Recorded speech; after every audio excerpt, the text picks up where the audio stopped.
Ce mardi, nous parlons donc aussi de cet homme de la région de Charleroi qui a reçu 9 doses de vaccin contre le Covid-19. Il s'est en fait vacciner à la place d'autres personnes afin qu'elles puissent obtenir leur certificat de vaccination. En échange, l'homme était payé. Julien Crête, Thomas Quinet. La fraude est pour le moins insolite, un cas unique jusqu'à présent. Il y a quelques semaines, un individu se présente dans un centre de vaccination, document officiel en main. Il souhaite se faire vacciner tout simplement, mais sur place, il est reconnu par le personnel.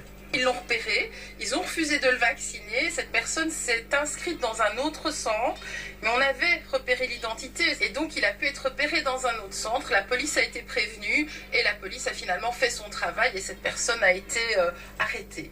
Au total, l'homme a reçu 9 injections, imputées à chaque fois à des personnes différentes. Une fraude bien réelle qui a dû, plus que certainement, être monnayée. Il venait avec des identités différentes, avec des cartes d'identité différentes, donc il venait pour le compte d'autres personnes qui ont pu recevoir un certificat. Alors certificat, ici c'est avéré, un certificat qui sera bien évidemment invalidé et les données pourront être supprimées. L'homme a donc été présenté à la justice. Des suites judiciaires sont en cours. Les bénéficiaires sont aussi inquiétés quant aux retombées médicales. Elles apparaissent évidentes. Évidemment, se faire injecter autant de doses en aussi peu de temps, ça ne doit pas être positif, ou en tout cas, il n'y a peut-être pas de danger, mais on ne sait pas le dire. Donc il faut être prudent.